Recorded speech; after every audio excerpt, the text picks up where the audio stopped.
They called her the Phantom of the High Seas, the MV Eldridge, a proud steamship that slipped quietly out of Boston Harbor on a crisp October evening in 1923, her black hull cutting through waters that reflected the amber glow of harbor lights like scattered coins.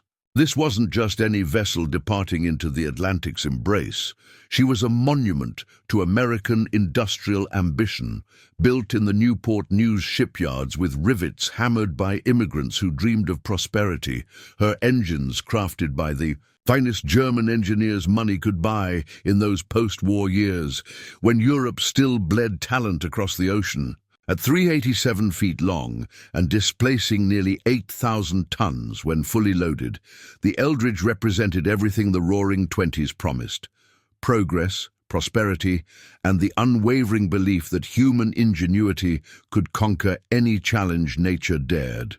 To present, Captain Harold Fleming stood on the bridge that fateful evening, his weathered hands gripping the brass wheel with the confidence of a man who had spent 23 years reading the ocean's moods like ancient scripture. At 54, Fleming was a master mariner whose reputation preceded him into every port, from Halifax to Hamburg. They said he could smell a storm brewing 3 days before the barometer confirmed it, that he'd never lost a ship or cargo in over 2 decades of commanding merchant vessels. His steel-grey eyes, set deep in a face carved by salt spray and Atlantic gales, surveyed the horizon with the methodical precision of a chess master contemplating his next move. Fleming had earned his captain's stripes during the Great War, running supply convoys through U-boat-infested waters, dodging German torpedoes with a combination of seamanship and sheer audacity that became legend among merchant marine circles. The war had aged him, certainly, his once brown hair now streaked with premature silver, his left shoulder bearing a permanent reminder of shrapnel from a near miss off the Azores, but it had also honed his instincts to a razor's edge. Tonight, however, those same instincts whispered warnings he couldn't quite decipher, a subtle unease that made him pace the bridge longer than usual as Boston's lights faded into memory behind them.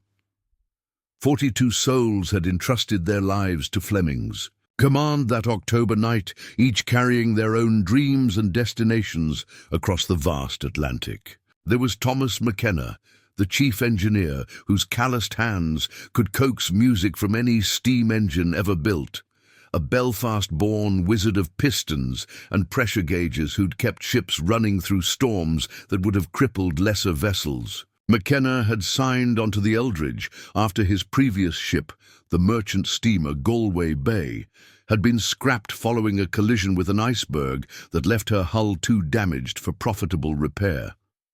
At 41, he was looking for one last great voyage before retirement, planning to use his earnings to open a small repair shop in his native island, where he could teach young men the dying art of steam engineering. Beside him in the engine room worked his assistant, young Jimmy Rodriguez from the Puerto Rican quarter of Boston, barely 19, but possessed of an intuitive understanding of machinery that impressed even the veteran McKenna, the kind of natural talent that suggested greatness if given the chance to flourish. In the radio room, perhaps the most crucial position on any modern merchant vessel, sat Evelyn Shaw, the only woman among the Eldridge's crew and one of barely a dozen female radio operators working the commercial shipping lanes in 1923.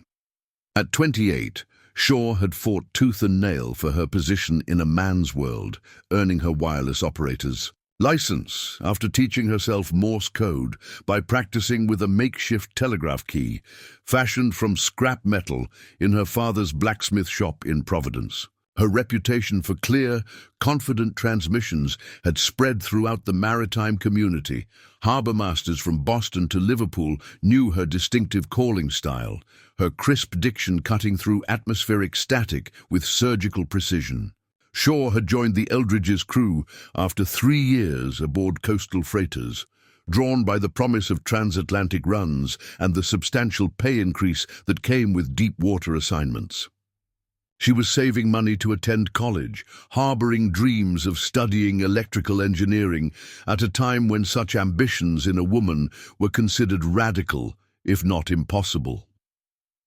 That October evening, as she conducted her routine radio checks with coastal stations, Shaw had no way of knowing she would soon transmit the most famous distress call in maritime history, her voice destined to echo through decades of mystery and speculation.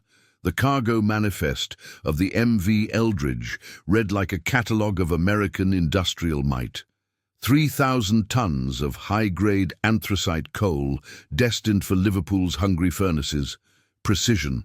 Machinery from the Ford Motor Company bound for the expanding European automotive market, and cases of specialized mining equipment that would soon be digging copper from Welsh hills. Hidden deeper in the ship's hold, known only to Captain Fleming and the ship's manifest clerk, were several crates marked with cryptic codes, experimental radio equipment developed by the Marconi Company, prototype navigation instruments that represented the cutting edge of maritime technology, and a sealed compartment containing what the shipping documents euphemistically described as government materials, with a destination listed simply as London Diplomatic Pouch. The true nature of these mysterious items would later fuel conspiracy theories about the Eldridge's disappearance, with some suggesting the ship had been targeted by foreign agents seeking to steal American technological secrets, while others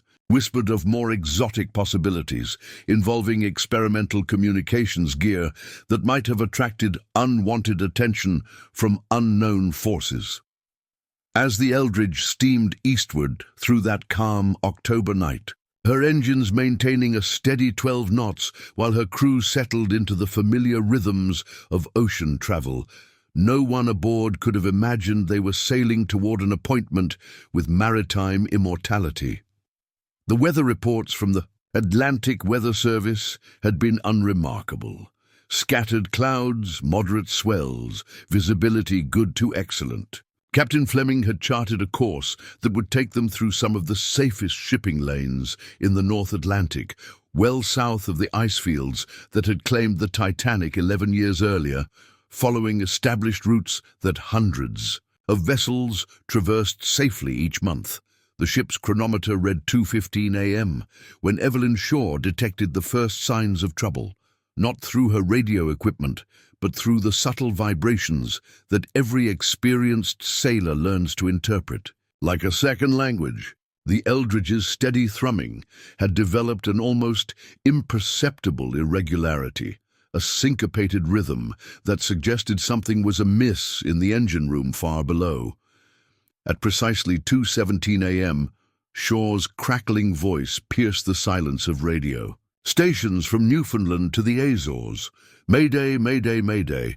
This is motor vessel Eldridge, call sign WBHF. Position approximately 41 degrees, 37 minutes north, 68 degrees, 42 minutes west. We are taking on water fast in the starboard hold. Hull breach amidships. Cannot determine cause. Water rising faster than pumps can handle. Cannot keep her above water much longer. Request immediate assistance. Repeat, this is MV Eldridge, requesting immediate assistance. We have 42 souls aboard. Repeat, 42 souls aboard. Her transmission, recorded by multiple coastal stations, would be analyzed and reanalyzed by maritime investigators for decades to come, each word dissected for clues about what had befallen the doomed vessel. What struck veteran radio operators who heard the recording was Shaw's professional composure even as disaster unfolded around her. Her voice remained steady and clear, following proper distress protocols even as she described her ship's death. Throws with clinical precision.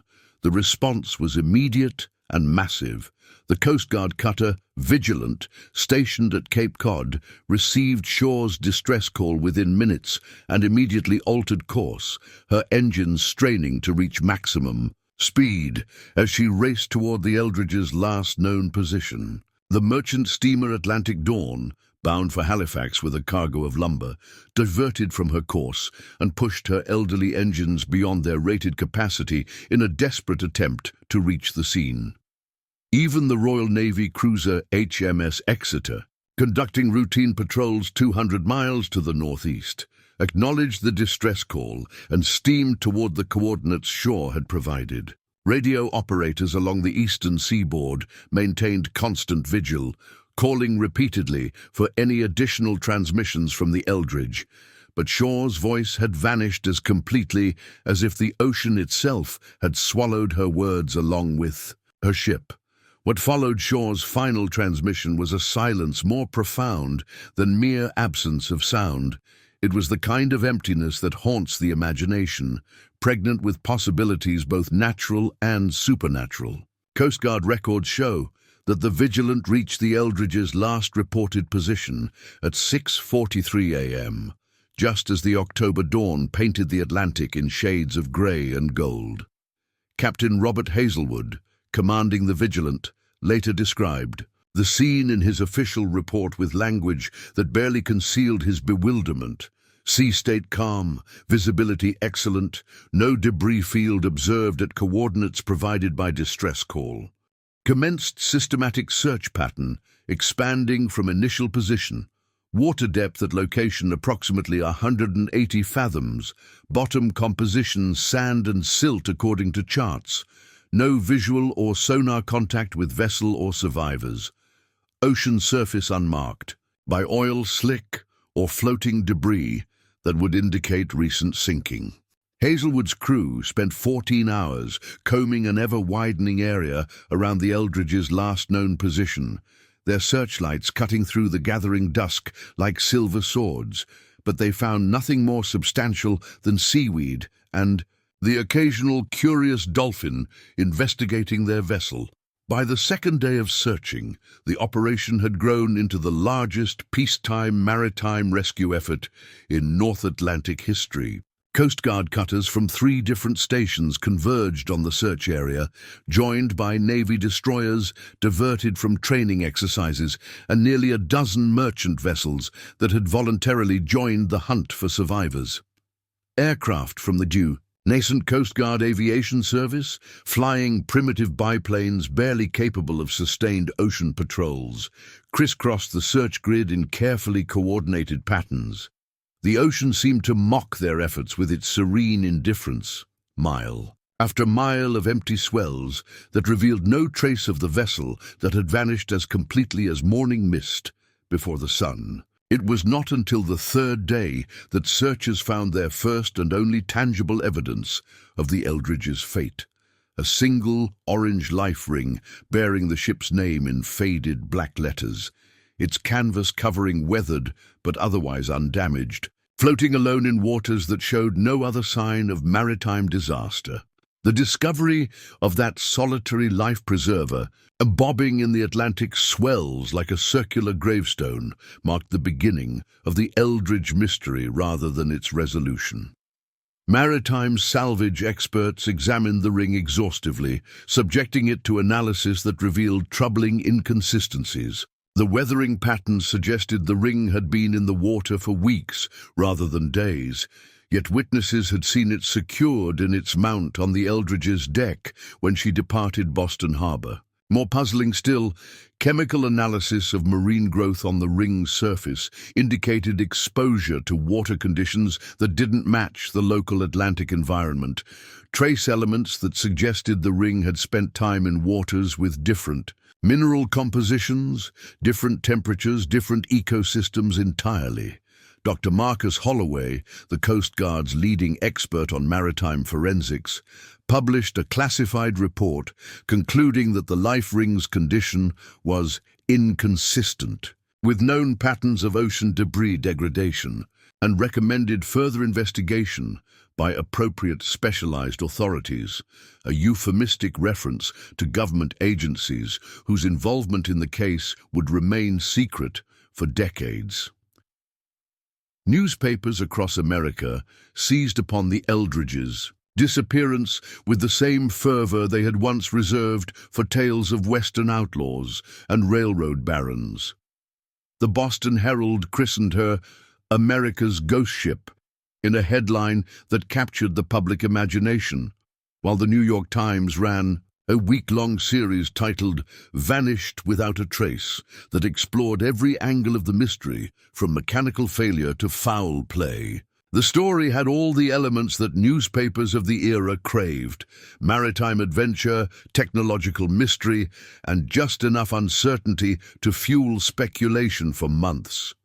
Editorial cartoonists depicted the Eldridge as a phantom vessel sailing through clouds, while Sunday supplement writers penned elaborate theories ranging from the scientifically plausible to the utterly fantastic.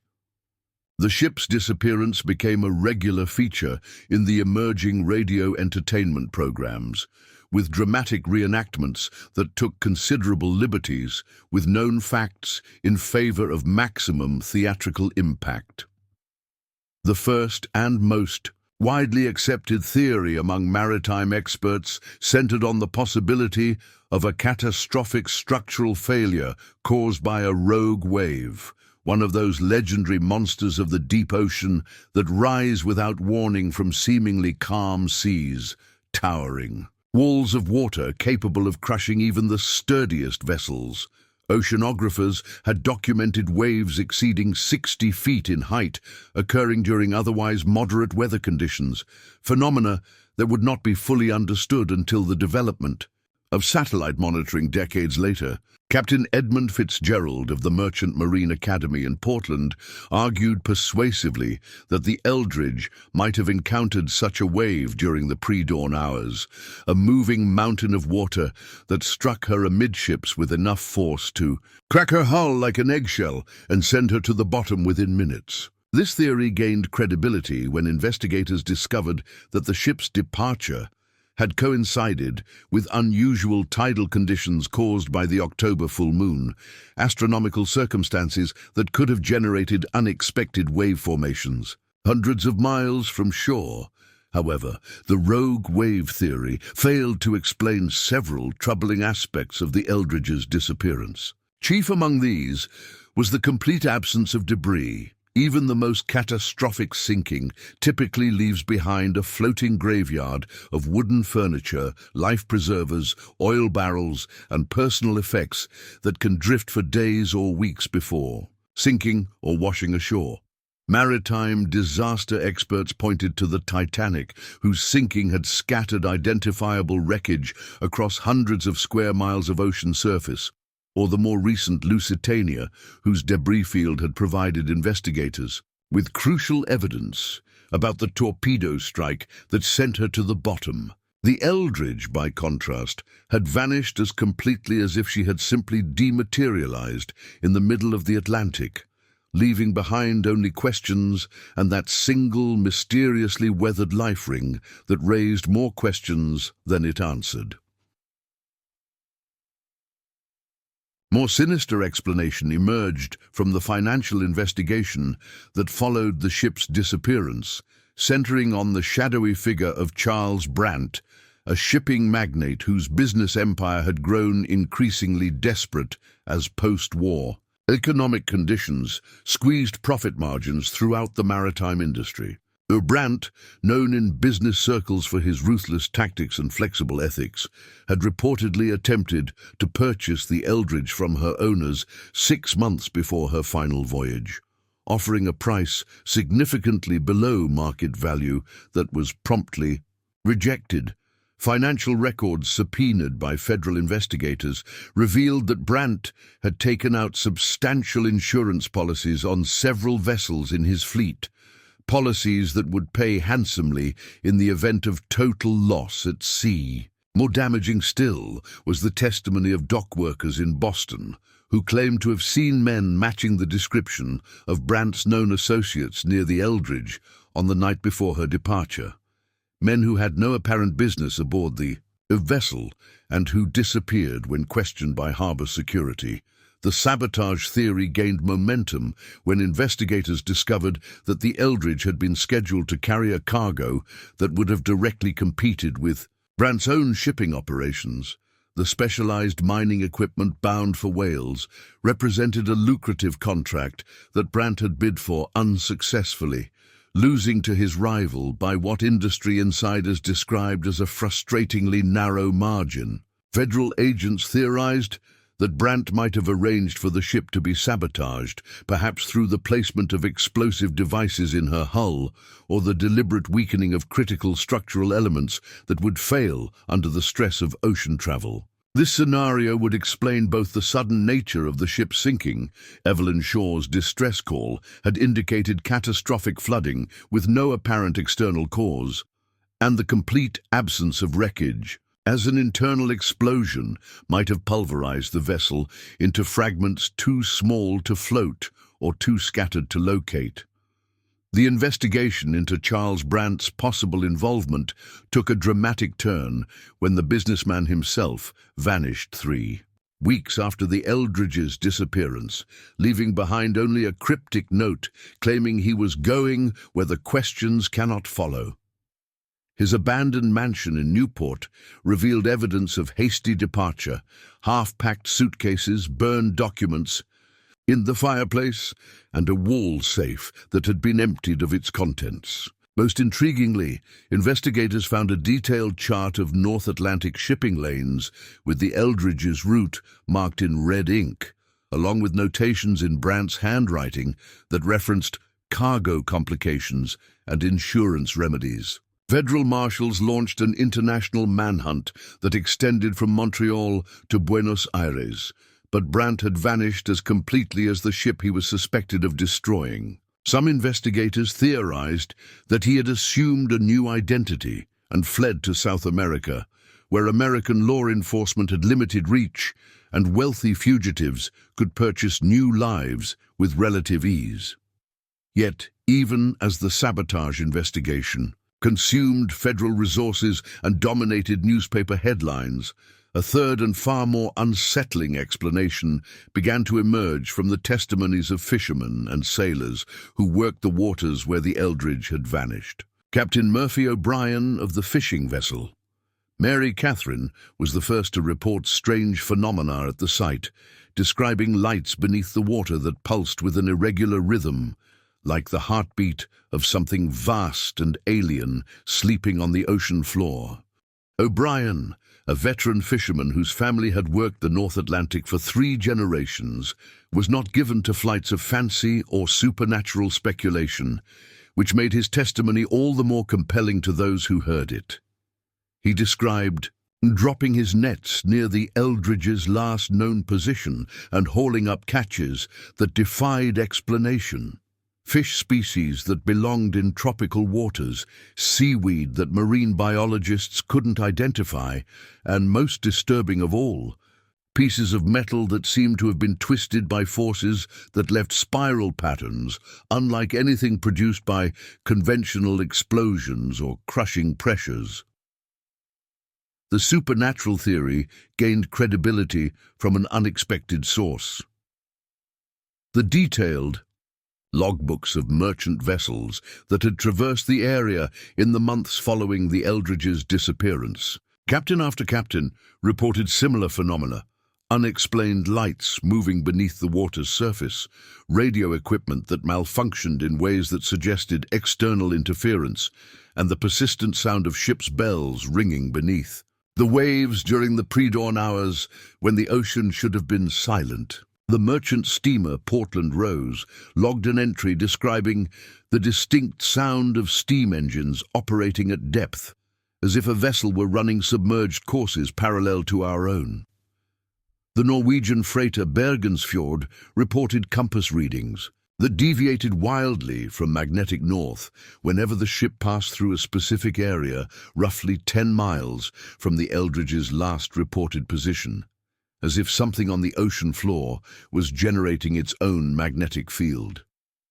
Perhaps most chilling of all were the testimonies of radio operators who claimed to have received transmissions from the Eldridge months after her disappearance. Harold Comstock, chief radio operator at the Coast Guard station in Chatham, Massachusetts, swore under oath that he had received fragments of Morse code transmissions on the frequency that Evelyn Shaw had used for her final distress call. According to Comstock's testimony, these phantom signals always came during the early morning hours, usually between 2 and 3 a.m., and consisted of incomplete messages that seemed to repeat Shaw's final words. Cannot keep her above. 42 souls. Cannot keep her above.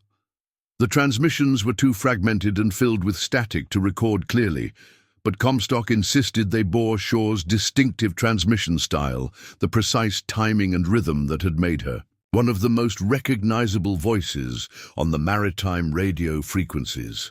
The scientific community's response to these supernatural claims was predictably skeptical, with oceanographers and maritime experts offering rational explanations for phenomena that seemed to defy conventional understanding. Dr. Helen Armitage, a marine geologist from Woods Hole Oceanographic Institution, theorized that the unusual lights and sounds might be caused by natural gas seepage from underwater geological formations, creating bioluminescent displays and acoustic effects that could easily be mistaken for something more mysterious. The strange fish and unidentifiable seaweed could be explained by shifting ocean currents that occasionally carried exotic species far from their normal habitats, while the metal fragments might represent debris from any number of vessels that had foundered in those waters over the centuries. As for the radio transmissions, Dr. Armitage suggested that atmospheric conditions could create echo effects that might replay old signals, a phenomenon that had been documented in other parts of the world, where specific weather patterns created radio mirages that seemed to resurrect voices from the past. Yet Dr. Armitage's scientific skepticism was tempered by her own disturbing discoveries when she led the first comprehensive deep-water survey of the area in 1947, nearly 25 years after the Eldridge's disappearance. Using the most advanced sonar equipment available to civilian researchers, her team located what appeared to be a debris field scattered across the ocean floor at a depth of nearly 1,200 feet, far deeper than the 180 fathoms originally charted for that location. The sonar images revealed twisted steel plates, fragments that might have been pieces of lifeboats, and structural elements that bore some resemblance to merchant vessel construction.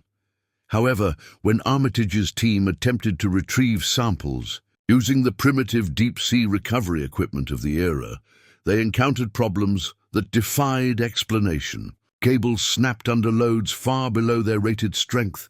Diving bells malfunctioned in ways that suggested external interference, and on one occasion, a remotely operated camera captured images of the debris field that showed the metal fragments arranged in patterns that seemed almost deliberate, as if some intelligence had been organizing the wreckage according to principles that human observers couldn't comprehend.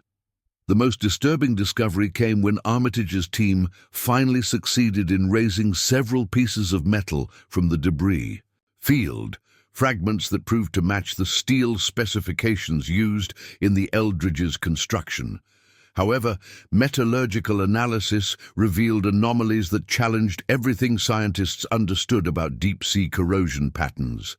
The metal showed signs of exposure to extreme temperatures and pressures that exceeded anything possible at that depth, with molecular changes that suggested the fragments had been subjected to forces that simply didn't exist in the natural ocean environment. More puzzling still, some pieces showed evidence of repair attempts, crude welding and patching that appeared to have been done underwater using techniques that were beyond human capability in 1923 or even 1947.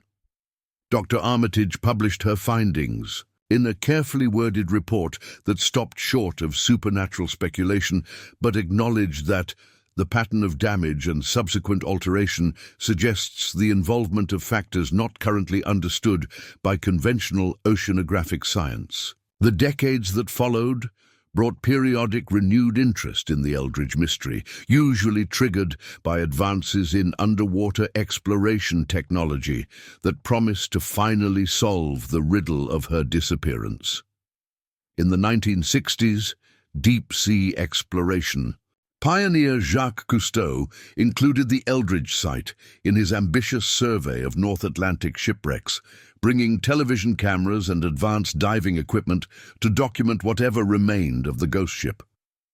Cousteau's team found the debris field that Dr. Armitage had located decades earlier, but their extensive filming revealed new mysteries rather than solving old ones.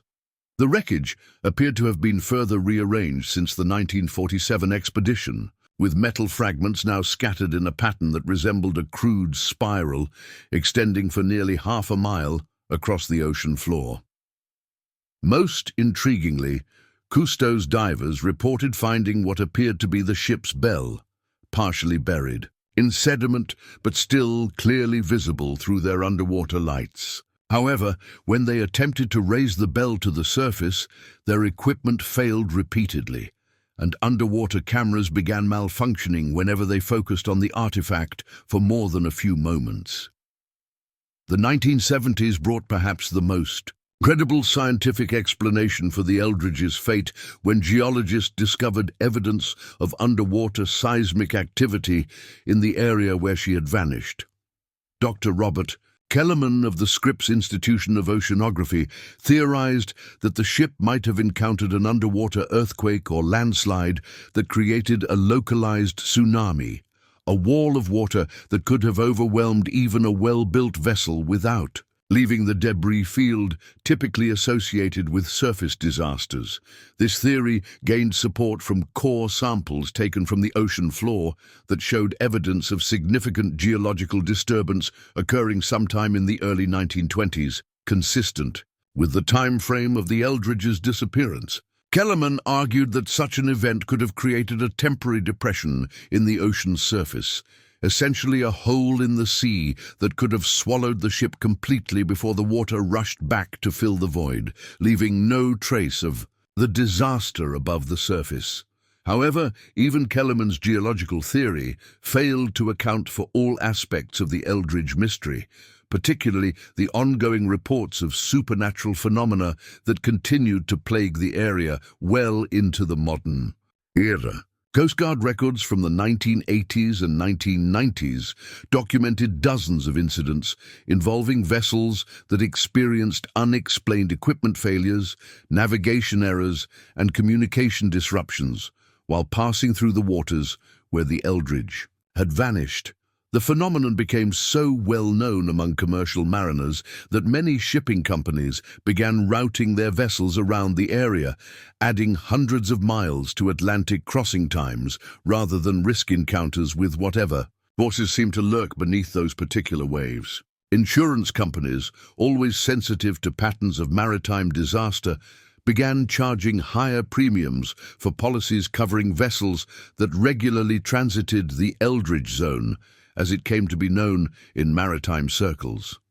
The advent of satellite communication and GPS navigation in the late 20th century should have eliminated many of the navigation problems that plagued vessels in the Eldridge zone, but instead seemed to make the phenomena more pronounced and measurable. Ships equipped with the most modern electronic navigation systems reported GPS readings that placed them hundreds of miles from their actual positions when passing through the area, while satellite communication links experienced interference that created the same kind of static-filled transmissions that radio operators had reported decades earlier. Most disturbing of all, several vessels reported receiving automated distress signals on emergency frequencies that seemed to originate from beneath the ocean surface. Signals that repeated Evelyn Shaw's final transmission with digital precision. That should have been technologically impossible in 1923.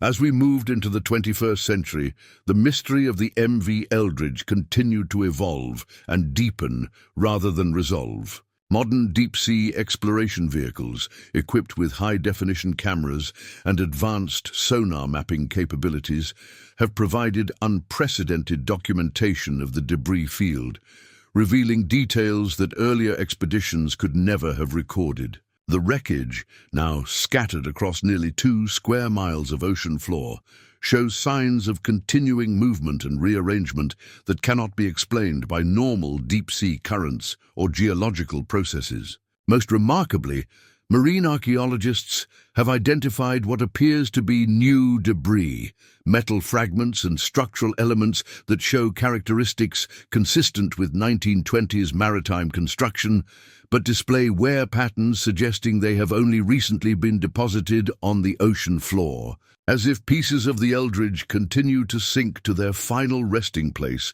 nearly a century after her disappearance. The human cost of the Eldridge mystery extends far beyond the 42 souls who vanished with her that October night in 1923. Over the decades, dozens of researchers, investigators, and treasure hunters have lost their lives attempting to solve the riddle of her disappearance. Victims of equipment failures, freak accidents, and unexplained phenomena that seem to guard the ship's secrets with lethal determination. The families of the original victims have never found closure, never recovered bodies to bury or personal effects to remember their loved ones by.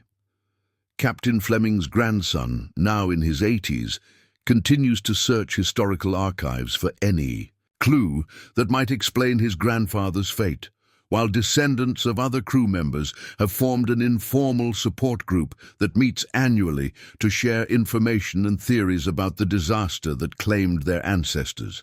Perhaps the most poignant aspect of the continuing mystery is the persistence of hope among those who refuse to accept that the Eldridge and her crew are simply gone. Every few years, someone claims to have solved the puzzle. A marine archaeologist who thinks he's found the real wreck site, a conspiracy theorist who believes he's uncovered evidence of government cover-ups, a psychic investigator who insists she can communicate with the spirits of the lost crew members.